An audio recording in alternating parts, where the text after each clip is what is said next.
This program contains coarse language.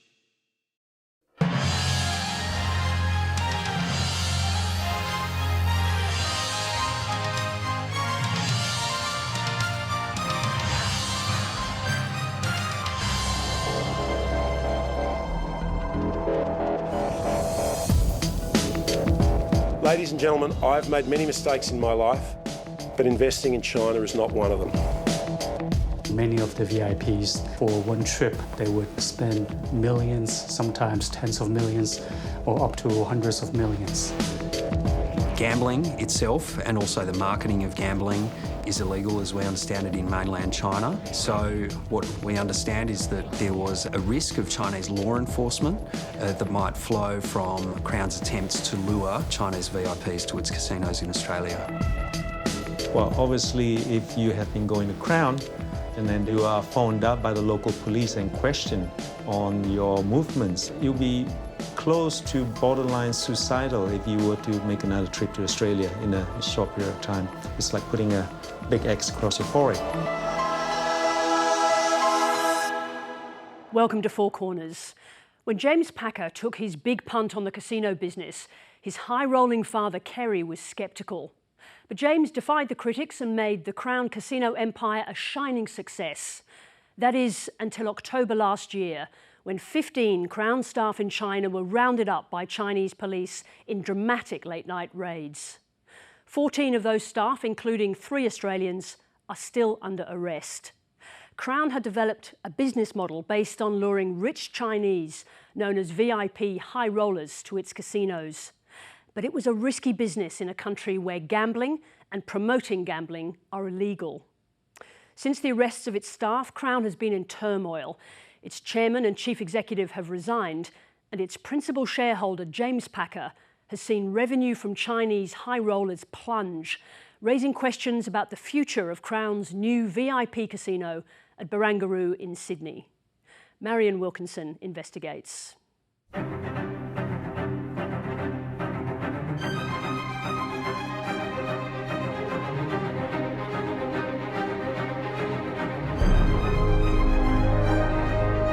In the casino business, luck is everything.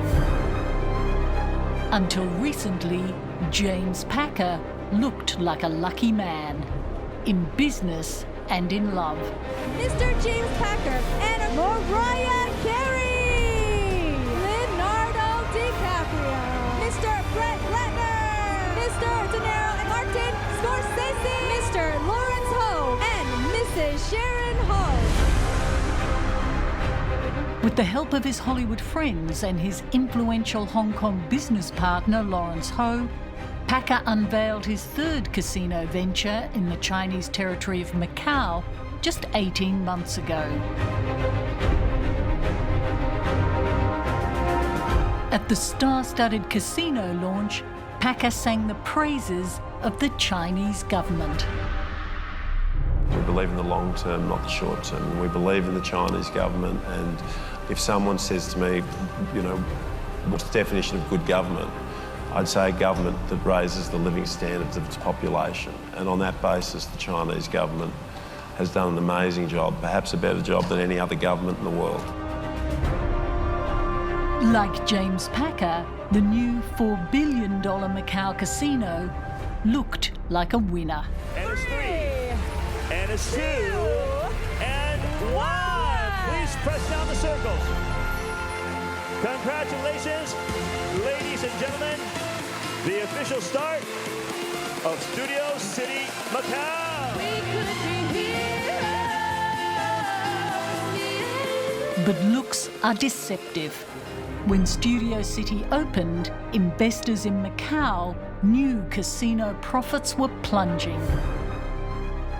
It turned and it really went down. So yes, we were in the midst of many, many months of downturn at that stage, and Macau came down about a third, roughly, from its peak. So yeah, it was panic stations. The downturn in Macau's profits was triggered by an unprecedented crackdown on money laundering and corruption launched by the Chinese president. And everybody thought it would just be for 6 months or something like that, but it hasn't been. It's still ongoing today, and all credit to the President of China for doing it, to be frank.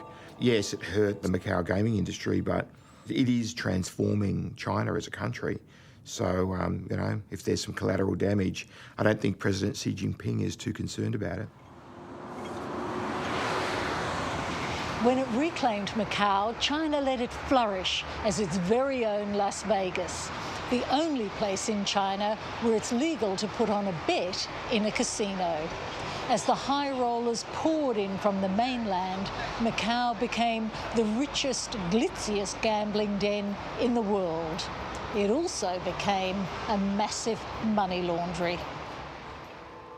我们党作为执政党，面临的最大危险就是腐败，反腐败斗争压倒性态势正在形成。 When President Xi Jinping launched his crackdown on corruption and illegal money flows from China, few in the casino business realised the far-reaching consequences for them. The corruption crackdown is unparalleled. I've been in Asia 40 years. I've never seen anything on the scale. It's a sort of purge on a very large scale. For a decade, James Packer's Crown Group had bet billions of dollars on its strategy of luring wealthy Chinese gamblers to its casinos in Asia and Australia. Sides, please welcome James Packer. As Crown's principal shareholder, Packer confidently backed the strategy at every opportunity. Ladies and gentlemen, I've made many mistakes in my life, but investing in China is not one of them. That strategy has been blown apart after police raided Crown's operations across China late last year. One of Australia's top public companies is now collateral damage in China's corruption crackdown. This was a shot across the bows by the Chinese government of the individual casino concerned, Crown, but it was a general warning to everybody else who was thinking about sending people to China to recruit Chinese high rollers to gamble in the casinos. If you're caught, we'll make an example of you. On the night of October 13, Chinese police launched a series of coordinated raids on the homes of Crown staff. It was a stunning police action against a foreign company in China.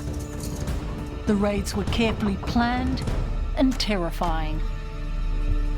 They all occurred on the same night across several major Chinese cities, Beijing, Shanghai, Guangzhou, and the scenes that were described to me by family members that were present were quite remarkable. They described teams of 6 or 7 plainclothes police officers knocking on the door after midnight, bursting through after the door was opened, and basically they said it felt like they were suspects of a murder investigation or a drug bust. You know, that was just how sudden and forceful the raids were.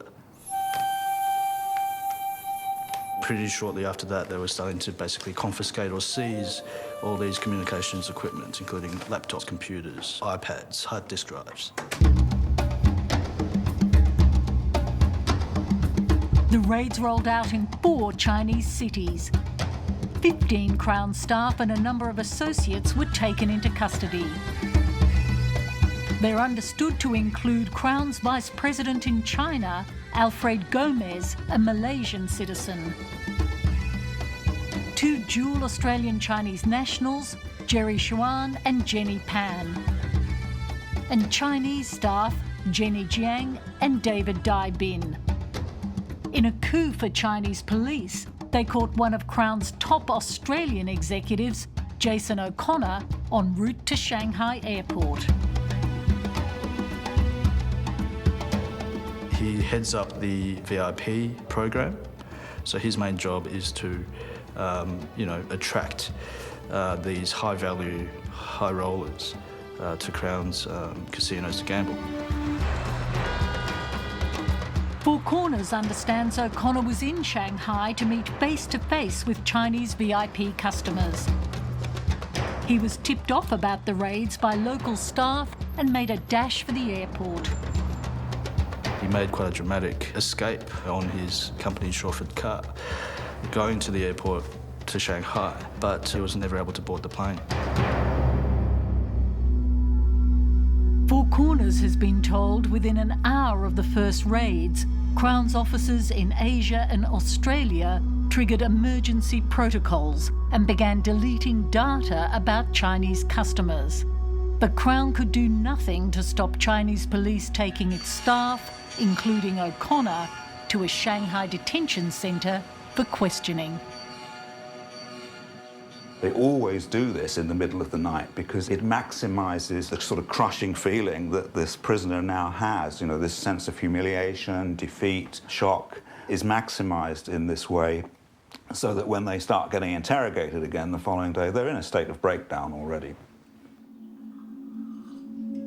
Peter Humphrey knows what the Crown staff almost certainly endured. Humphrey and his wife were thrown into a Shanghai detention centre 3 years ago when they were swept up in a Chinese investigation into a British company. It was absolutely traumatic experience, and I'm sad to say that these Australians and Chinese who were working for Crown Casinos will have most certainly gone through that kind of experience. Many of them will have been thrown into a cell like that in the middle of the night, just like I was.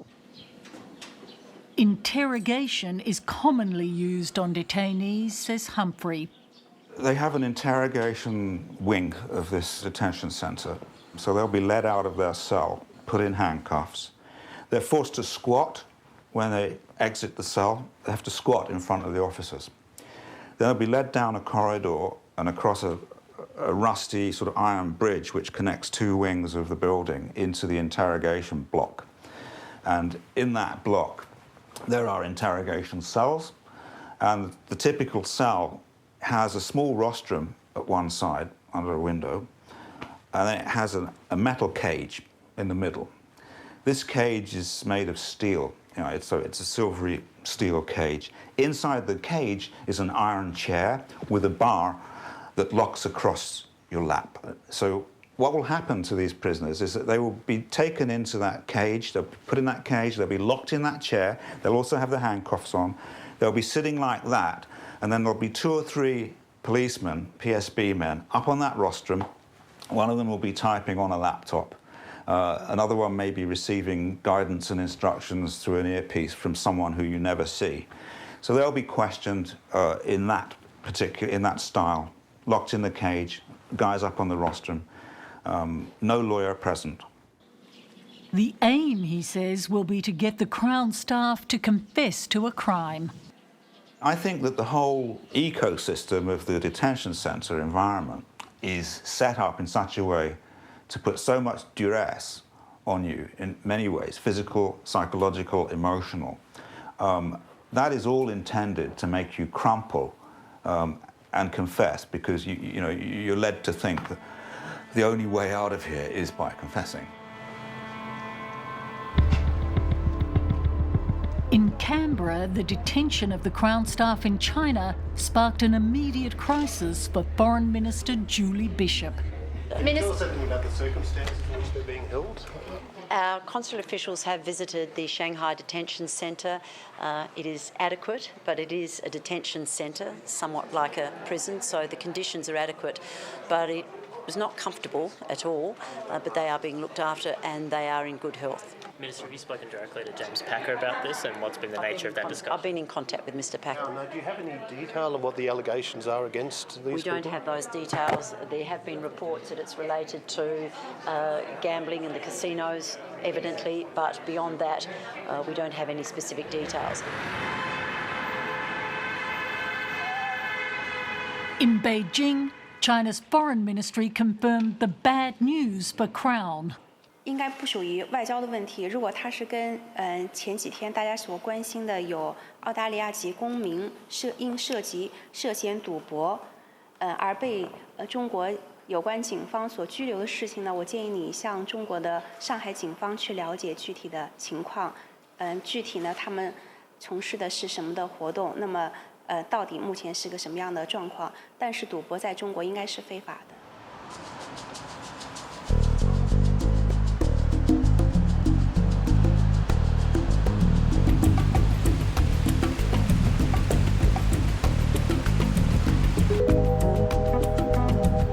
Gambling is illegal in mainland China.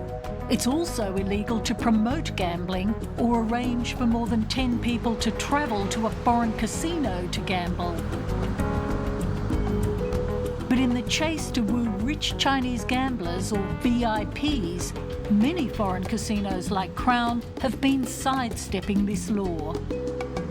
They say their staff in China are not promoting gambling, they're promoting tourism in their luxury resorts in Australia, the US and Macau. The usual facade is that they go in to market the resorts. They're there to promote the resort, the end destination.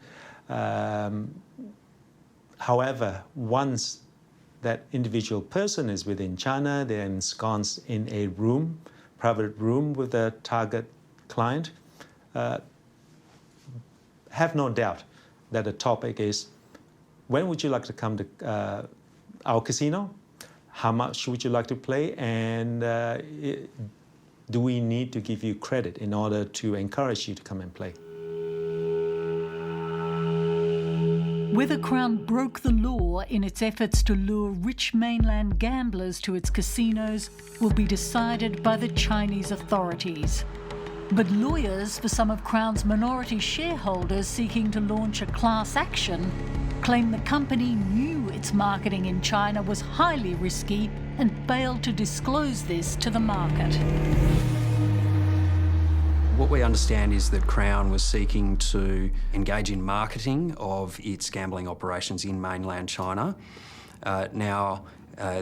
Gambling itself and also the marketing of gambling is illegal as we understand it in mainland China.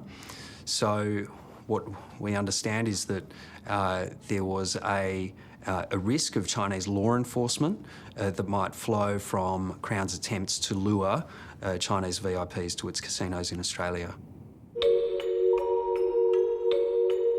To understand what went wrong for Packer's China strategy, you first need to understand why it looked like a great idea. Before Studio City, Packer's joint venture with Lawrence Ho, Melco Crown Entertainment, launched two very profitable casinos in Macau, City of Dreams and Altira. They were managed by Ho's company. They were pitched to wealthy Chinese men on the mainland. Pleasant evening, sir. What a question.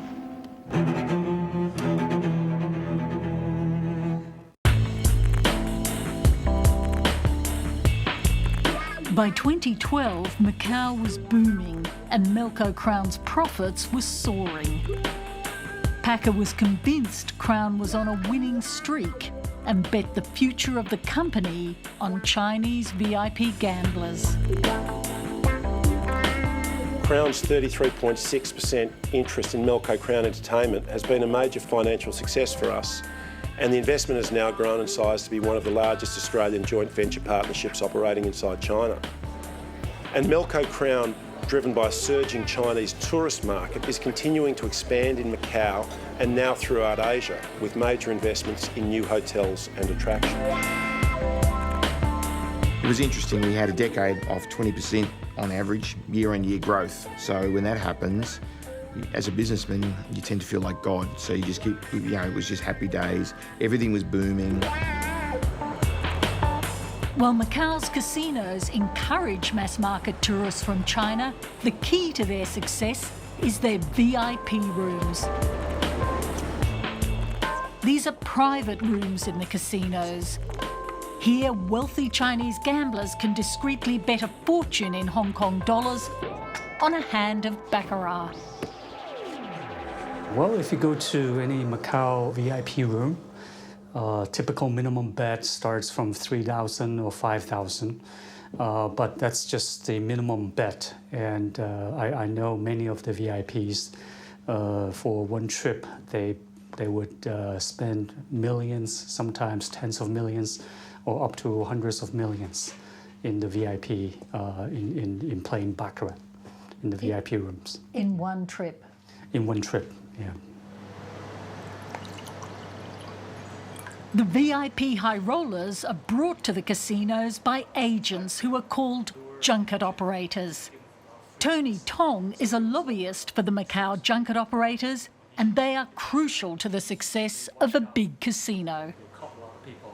They need to have a relationship with the junket agent, who is responsible for serving, taking care of the VIP customer, and arranging the trip, making all the logistic arrangements, visa applications, hotel reservations, sometimes private jets and entertainment activities. What sort of entertainment are we talking about? Anything that the VIP wants. What the Chinese VIP gambler usually wants from the junket operator is a big line of credit, especially if they don't have assets outside the mainland. That's because China has strict currency controls to stop people taking more than $50,000 a year out of the country without government approval.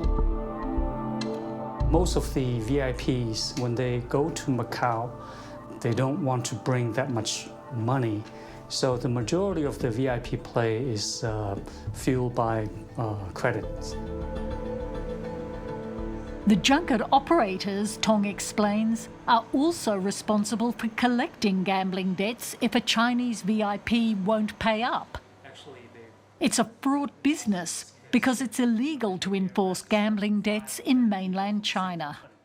They have to go through other means, which means basically making life difficult for the debtor, basically following the debtor and going to his company. Basically starts with more telephone calls and reminder calls. If you still don't get paid, then you have to show up at the doorstep at his home or his business, and then hopefully you'll get some more progress. So normally every time when you send people to show up, normally they have something to collect. And have there been cases where the junket operators have gone further than that? Has there been violence? Yeah, there are often cases in Macau, Hong Kong, even in mainland China that involves violence. Sometimes the collectors, in order to recover the debt, they have to go through pretty extreme means. Like what? I think normally, from what I heard, nobody wants to, really hurt the debtor. Normally, from what I heard, if you really do something bad, it could harm your business. It could harm your chance to collect. I think it is the threat of violence that is more important than the violence itself. David Green is a former advisor to the Macau government on casino regulation. He admits some junket operators have very dubious connections. Very occasionally there'll be reports of violence against people who left Macau owing gambling debts, and that violence occurring on the mainland. What sort of violence? Oh, assault through murder, kidnapping. Ransom is always a means of getting paid. So, yes, very unpleasant tactics. Macau has a long history of organised crime. Hong Kong triad gangs held sway here in the 1990s before China reclaimed the territory from the Portuguese. Police intelligence reports in the US and Hong Kong say triad members still have links to some of Macau's big junket operators. Well, I'm not going to name any given ones for obvious legal reasons, but it is my firm belief that many of the junket operations have firm triad connections. Why? Because, I mean, who's going to enforce a debt on the mainland? It's illegal to enforce debts, so there's no legal manner to reach into the mainland China and enforce a debt. So that's what they do. They can raise capital and move money. So triads remain associated with junkets. I think they wanted to make a statement. Steve Vickers is a corporate risk advisor who previously ran Hong Kong's police criminal intelligence unit. He believes the casino owners know about the triad links to some junkets. I think they're aware. I don't think they've ever been naive, and I do think they're making an effort to improve the situation. But the history of Macau is murky, and the involvement of triads has gone on for a very long time. Crown's joint venture in Macau worked with several big junket operators accused of links to triads in police intelligence reports. One was the Neptune junket, which was publicly exposed for its triad connections 3 years ago. The Hong Kong courts have heard some extraordinary cases linking junket operators with money laundering and triads. But perhaps the most sensational was the case of the Hong Kong hairdresser who ended up owner of the English football club Birmingham City. He'd been a huge gambler in the VIP rooms at a Macau casino. Hong Kong barrister Kevin Egan was part of that case and saw the evidence linking the Neptune Group with an alleged top triad member. This gentleman by the name of Chung Chi Tai was one of the promoters of the Neptune junket. He ran it along with 2 others. And he is alleged to have very serious triad connections, but he's never been charged with or convicted of triad offences. But if you asked anyone from the Organised Crime and Triad Bureau at the Hong Kong Police Force what his status was, they would say senior office bearer in a triad society. And he was involved in the junket operation? His name was on a great many checks. Neptune claims Chung is no longer involved with the group. But Neptune's agents for years had junket agreements to bring Chinese VIPs to Australian casinos, including Crown Melbourne and Perth, and its rival Star Casino in Sydney. Does it surprise you? It doesn't, because I think the bottom line is, if you're not working through the junket operators, then your casino will go out of business.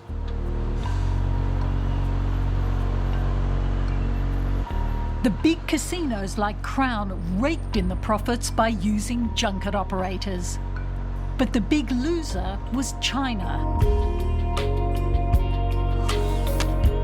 Casinos became one of the conduits for huge amounts of capital to exit China in underground money flows.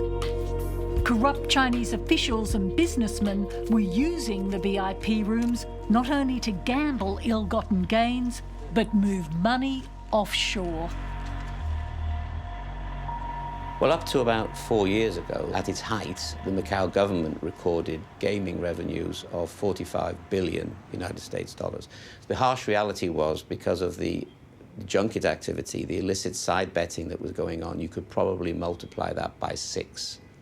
So that's the scale of, just a little south of 250 billion US dollars a year. So as a matter of economic national security, they need to crack down on those capital outflows. That's why it's a really serious issue. Crown's Australian strategy became dominated by luring wealthy Chinese VIPs to its casinos in Melbourne and Perth, and Packer drove it from the top. I spent a lot of time in casinos as a kid with my dad, and I ended up thinking, fuck, this must be a good business. In 2012, Packer proposed an ambitious new casino in Sydney built just for VIP high rollers, mainly from China. It won enthusiastic backing from the New South Wales Premier. He's put a proposal forward that is unique, that would see a 6-star hotel, something the city doesn't have, located at Barangaroo, and yes, part of that proposal would be for this Asian high rollers route. This will be a VIP-only gaming facility. There will not be poker machines. The Barangaroo casino licence was granted with no public inquiry. The former head of the state casino regulator believes that was a mistake. There was no public tender process and there was no inquiry at any stage, a public inquiry, as to the public benefit involved in this. Do you think there should have been? I think there should have been, yes. I think that casinos are big money spinners, and operating a casino in most circumstances is like a licence to print money. For that reason, we need to know, firstly, that there is public interest or public benefit in having an additional casino in the first place. The parliamentary scrutiny was fast. It was, to my mind, relatively superficial. I don't think there was an appetite for thorough scrutiny.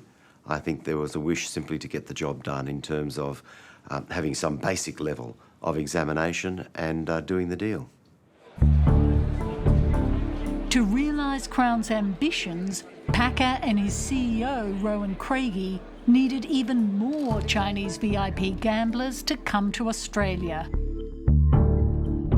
Crown appointed a brash Taiwanese American to re-energise its marketing push into China. He came with a reference from the head of the US casino giant, Caesars. Michael Chen is a very aggressive person, very ambitious. He has a very august background. He came from Harvard. So Mark is a very, very smart and intelligent person.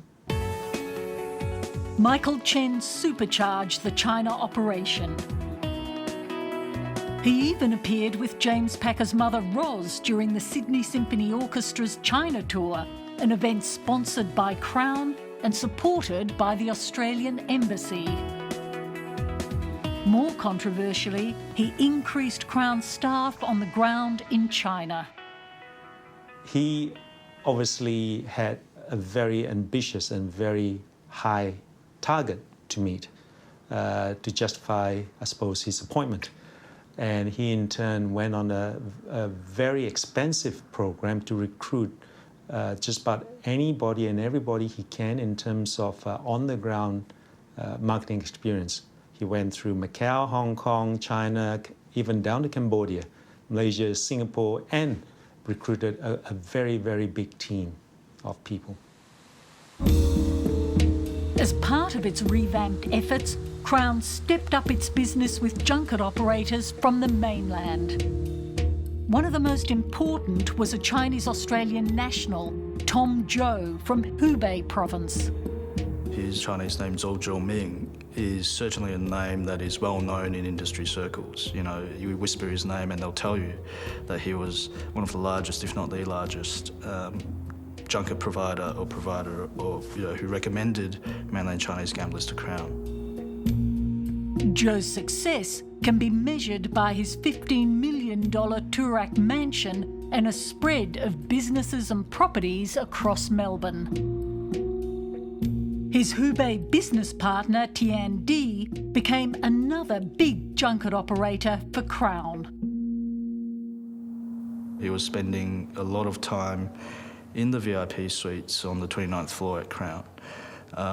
He'd be given the use of a VIP hotel suite for when he had guests in town. Tian Di also spent up on Melbourne property, buying this Victorian stables and renaming it the Nine Dragons.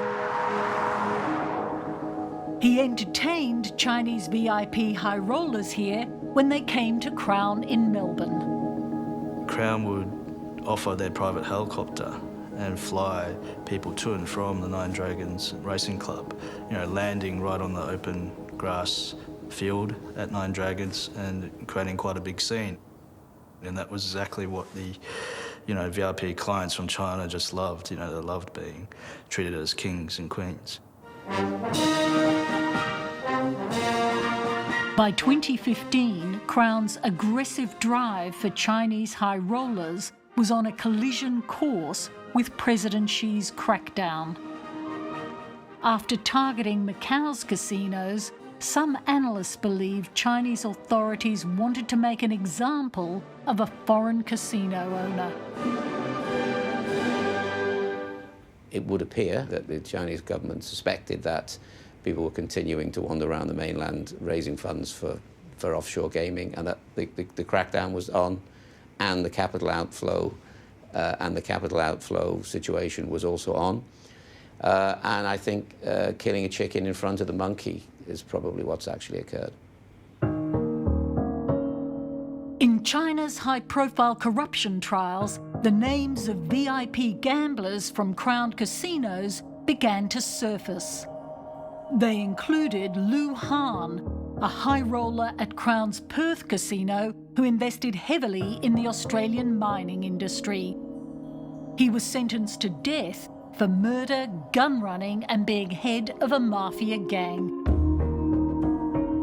In another case, Chen Haiju, a top Chinese airline executive jailed for life for corruption, was revealed as a big gambler at Crown in Melbourne. I believe he mentioned Crown, he mentioned Australia, Las Vegas, and London. He was on trial and he told about his story, how he got addicted with gambling, how he was invited to go to casinos, how he was offered free chips, how he won the money. And so I think it received a lot of media attention and probably received attention from the government investigators. The Deputy Bureau Chief at China's Ministry of Public Security issued a direct warning to foreign casinos marketing on the mainland. Neighbouring countries have casinos and they have set up offices in China to attract and drum up interest from Chinese citizens to go abroad and gamble. This will also be an area that we will crack down on. Just months later, the Chinese police dramatically swooped on scores of Korean casino workers who were targeting VIP gamblers in China. It made headline news. 한국 카지노 업체 직원들이 무더기로 중국 공안에 체포됐습니다. 국내 카지노 업체들이 좀 무리하게 고객 영업에 나섰다가 단속에 걸린 것으로 보입니다. Industry players say this should have been a warning to Crown about its activities on the mainland. South Koreans were also promoting in an aggressive fashion, and there were some arrests there which became a bit of an incident, and the word was put out, an example was made, don't do this. Crown sources told Four Corners a risk assessment was done for Crown's top management after the Korean arrests. Remarkably, it concluded the arrest did not signal a serious threat to Crown staff in China. There was a certain arrogance and complacency in that, well, these are the Asians, they were too aggressive, they were channeling funds, etc., etc., etc. And, they wouldn't touch us because we are, frankly speaking, we are white guys. Four Corners has been told that Jason O'Connor, Crown's senior VIP executive, became increasingly anxious about travelling to China, but felt under pressure to keep the business growing. He was there because he was told to go there. He was just doing his job. He was just doing his job. He wasn't a rogue employee. He wasn't doing anything he wasn't told to do. He was doing what his job required him to do. 14 Crown staff are now under formal arrest in China, waiting to see if they will be charged. One was released on bail. Junket operator Tian Di is also understood to have been detained but has since been released. Crown's China marketing guru, Michael Chen, was at home in Hong Kong on the night of the raids. He's free, but has been put on permanent leave by Crown. Crown's VIP marketing head, Jason O'Connor, a father of two, is among those under arrest and still in detention. I understand that his family must be worried like hell. He won't know a lot about the legal process that is underway, if we can call it a legal process. He won't know because they just don't tell you. So you're left in a great state of anxiety while you're in that cell. Peter Humphrey was a corporate risk advisor in China, as well as being a victim of the Chinese legal system. He is deeply pessimistic about Jason O'Connor's chances of a quick release. When people are arrested in China, 99.9% of these cases, nobody gets out. Nobody gets out. They will be charged, they will be convicted. James Packer maintained a close friendship with Foreign Minister Julie Bishop as Crown pursued its China strategy. But since the arrests, Bishop has said little publicly about the Australian detainees, and there appears to be slim room for diplomatic intervention. The best hope for Crown and its staff is that Chinese authorities decide the case is weak and release them without charge. That would clean the slate, in effect. So that's the best possible outcome. I think it's probably the least likely outcome. I think the fact that these people have been in detention now since October last year would suggest to me that something's coming down the pipeline. A trial and conviction of its staff in China would be a devastating blow for Crown. It should also trigger a review of Crown's casino licences in Australia, according to the former head of the New South Wales Liquor and Gaming Authority. We would have to take into account the deficiencies in the Chinese legal system and the way in which they can collect evidence and conduct the trial process. But if there are charges in China and if those charges result in convictions, in my view, that would place an authority like a regulatory body in Australia on notice and require further inquiries to be made.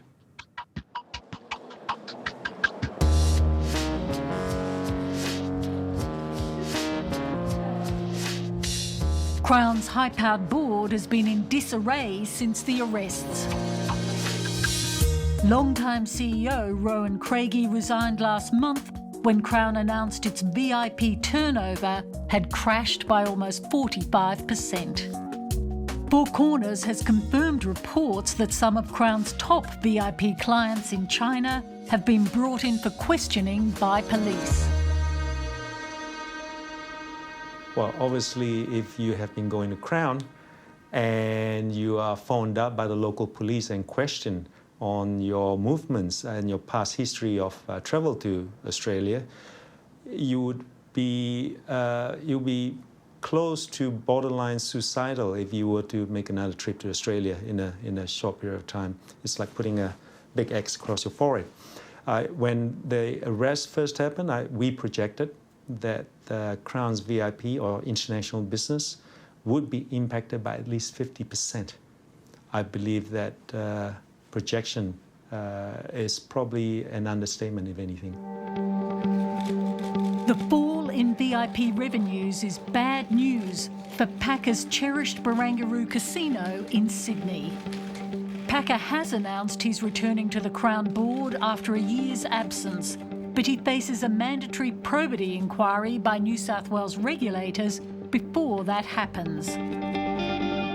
He's backed his close confidant, John Alexander, as Crown's new executive chairman to steer the company through the continuing crisis. The Crown Board have some serious responsibilities because the onus is very much on an employer to conduct its business as far as possible in accordance with the law. Now, if there was a law in China that they were violating, then Crown is responsible.